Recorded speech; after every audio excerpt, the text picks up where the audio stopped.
Well, the war between Israel and Iran is rapidly escalating. Iran is now striking American diplomatic sites in the region, and the U.S. is warning all U.S. citizens to leave.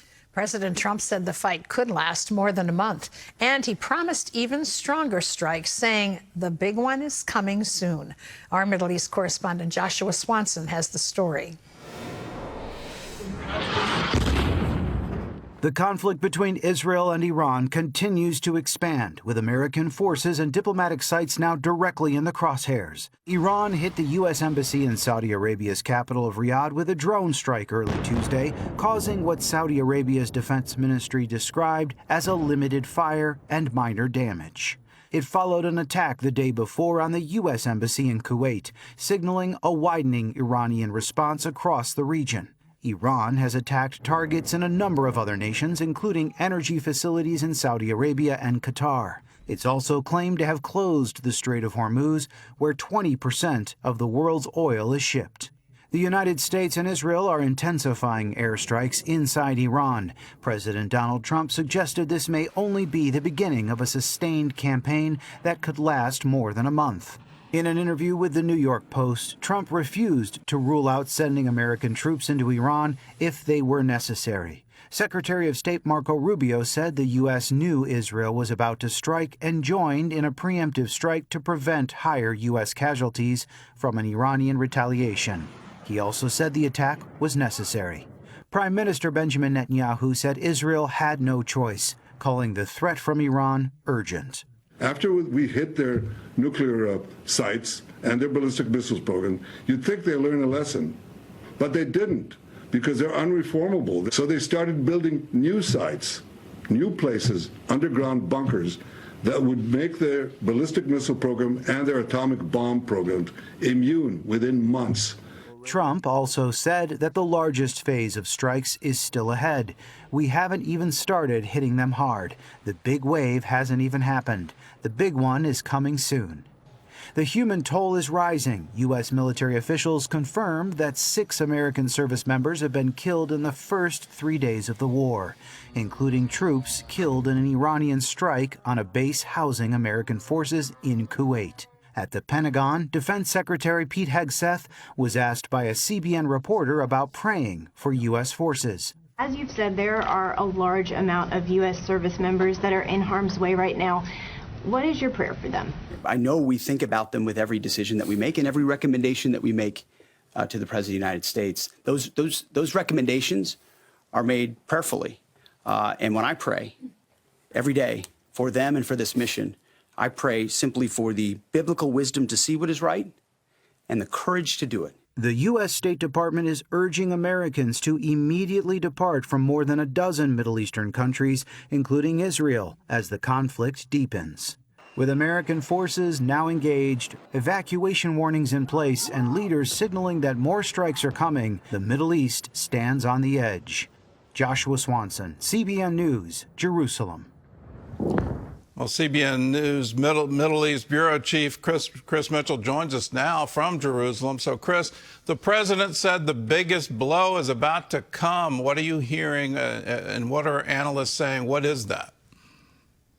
Well, the analysts I talked to said it's really hard to believe a bigger wave could come. The unprecedented aerial campaign in the last 3 days or so, 2,500 strikes by U.S. and Israel have hit the presidential palace, defense ministry, the leadership, decapitated the leadership.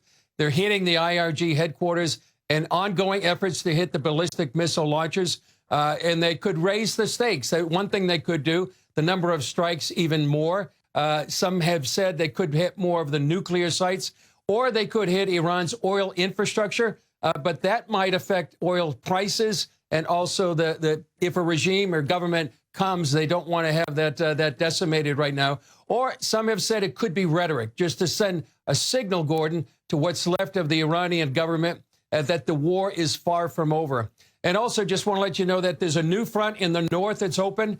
Hezbollah fired some rockets into northern Israel, and the IDF is responding with a campaign, a massive campaign that might signal the end of Hezbollah as we've known it. And also just heard this report just in a few minutes. President Trump is reportedly reaching out to the Kurds along the Iraqi-Irani border. And all of these developments, Gordon, signal we're seeing a new Middle East emerging in real time. Is there any kind of indication that the Kurds are going to supply the ground troops needed to make sure the Revolutionary Guard doesn't stay in power? That's possible, and they are armed, and they've been in Turkey, they've been in some in Syria, and some in Iraq, and so they could be one of the potential forces that would actually help overthrow the regime and the IRGC.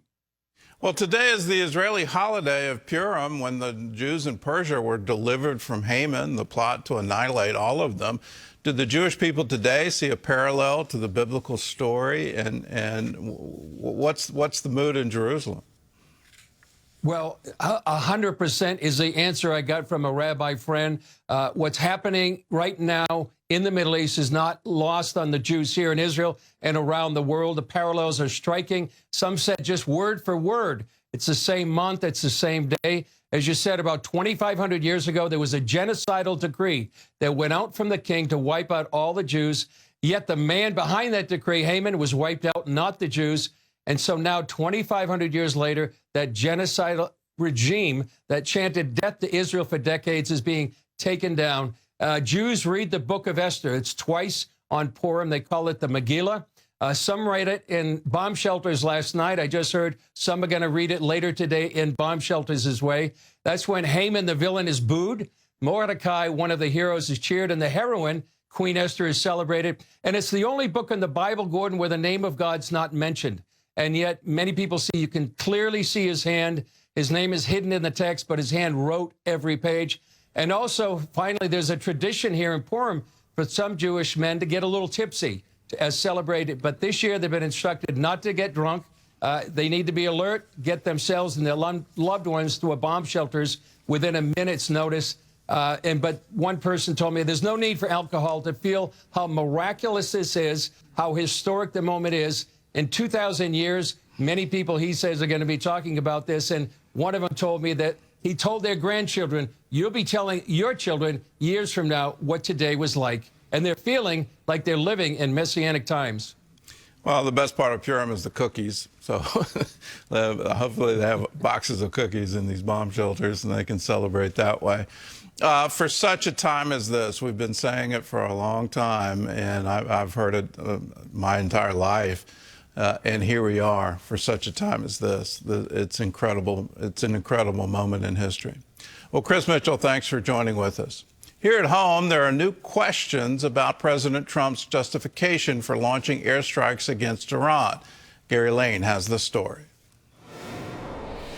More and more Democrats on Capitol Hill say there was no imminent threat to the United States and question the airstrikes that were launched against Iran and its leaders. Senate Minority Leader Chuck Schumer spoke to reporters after he left a briefing on Iran with the Secretaries of Defense, State, the CIA, and the Chairman of the Joint Chiefs. I found their answers completely and totally insufficient.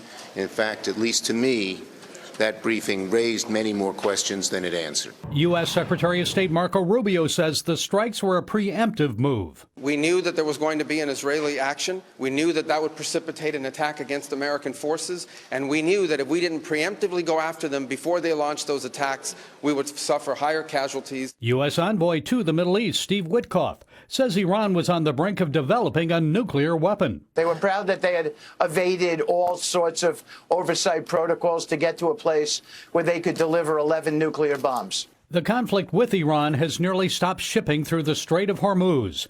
Because Iran supplies about 20% of the world's oil, consumers in the U.S. and worldwide can expect higher oil and gasoline prices. Last night, President Trump sent a war powers resolution to Congress, saying the campaign against Iran is to protect American troops, the homeland, and our allies. Gary Lane, CBN News. Well, here now for more is CBN chief political analyst David Brody. So, David, is Secretary Rubio's comment about going in with Israel, is that going to create a problem for President Trump? No, I think it's a hiccup. Obviously, some Democrats and some far-right Tucker Carlson-type Republicans, I say Republicans, I shouldn't even call him a Republican, but folks on the far right, see this as what they've been saying all along, that Trump has been dragged into this war by Israel. Really? Name me one time that President Trump has been dragged anywhere by anyone. I mean, it makes absolutely no sense. Now, having said that, what he was referring to when he used the word preemptive, he was talking about American casualties. In other words, we had to do it before there were American casualties. Having said that, if you go about 3, 4, 5 minutes or so later on in his remarks, he talks about that no matter what we were going to attack Iran, it was just a matter of time. They just happened to do it right then rather than, let's say, 24 hours later, 48 hours later. I mean, you don't move the entire military, if you will, into position and then say, all right, everybody go home. This was going to happen. You just kick somebody out of the party. That's incredible. Right here on national television. Let's just take a moment, and you and I tend to geek out, so let's geek out. The War Powers Act has been triggered now. The president, within the 48-hour time period required, has notified Congress of the action. That, in turn, triggers a 60-day period where forces are still allowed under that justification to operate. And are you seeing a coalition form in Congress to somehow limit that 60-day period?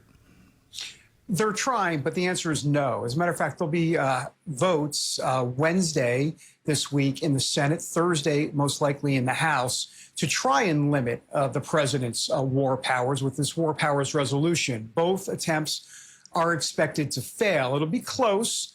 But the bottom line is the president should continue to have that authority. Now, having said that, Gordon, let's fast forward into that 60-day time frame. And actually, technically, it would be 90 days, right? 60 days to allow for military action. And then 30 more days, the War Powers Act says, War Powers Resolution says, to get out, the withdrawal time. So about 90 days. After that, especially if there's boots on the ground, well, that's a whole other conversation. My guess at that point, there would be a much stronger coalition to say, wait a minute, Mr. President, it's time for Congress to get involved here. Because as you know, Gordon, Article 1 gives Congress the power to declare war. Article 2, of course, shows that the president is the commander-in-chief of the armed forces. And so, quite frankly, Gordon, the U.S. Supreme Court really hasn't ruled on this specifically. You know, it's just always been there ever since Nixon. Presidents have used it, as you know. Well, it goes back to 1973. The justification is in modern warfare, you don't have time to get an act of Congress. You have to act when the opportunity presents.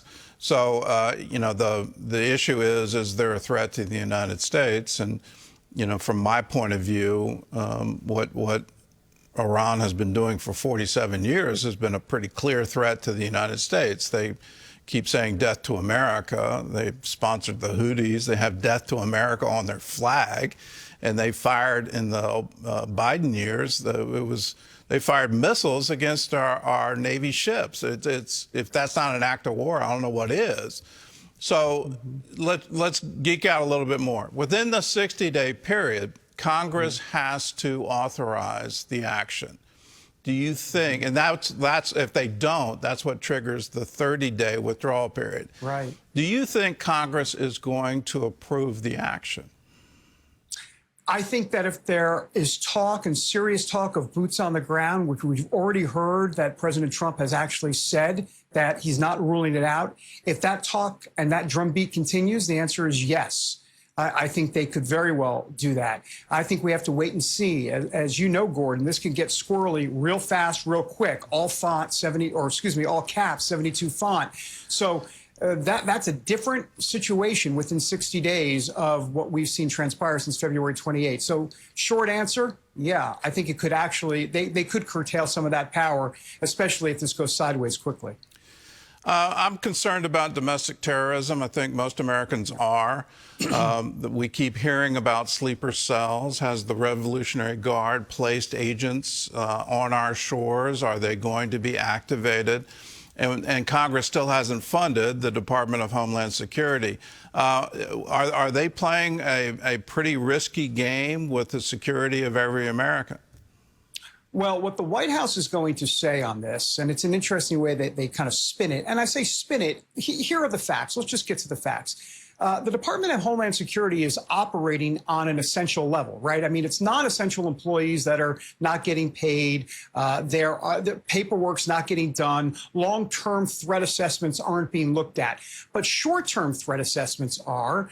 You have everybody as it relates to cybersecurity and border security, all of that. That's still going on. So top-level threats are being addressed even now, despite the fact that Department of Homeland Security is not being funded. So we're talking about kind of lower level stuff, if you will. And there's a lot of stuff within the government, but it's a little bit more of the bureaucratic items that are not getting done. So the White House will argue, look, we're taking care of what we need to take care of. But of course, with homegrown attacks, as we saw down there in the alleged homegrown attack down there in Texas, this type of stuff has reared its ugly head too many times. And, CBN, let's point it out. I mean, CBN was on the front lines of this a decade or two ago, for sure, talking about these homegrown terrorism attacks that would rear their ugly head if and when the time is right. And right now, it sounds like the time is more than right. Well, the Strait of Hormuz, that was their sort of ultimate threat. Iran has now declared they've closed it. That's 20% of the oil supply. Are we going to see that start to impact prices? I filled up a tank last night, and I don't know if somebody taking advantage of it, but the price was higher. So are we going to see that? Is there going to be new inflation? Is that going to affect the midterm elections? It's all on the table. I don't think there's any question about it. I mean, just in my area up here, about 5 cents more per per gallon, excuse me. And I think ultimately that will be the case as it'll kind of incrementally go up. But then again, it's going to ebb and flow depending. But look, Strait of Hormuz, of course, 80% or so of the ships not going through. Iran says they've closed it. America says, not so fast. It's not officially closed. We'll see. This is a dangerous powder keg, literally a powder keg. All right, David. Thanks for joining with us.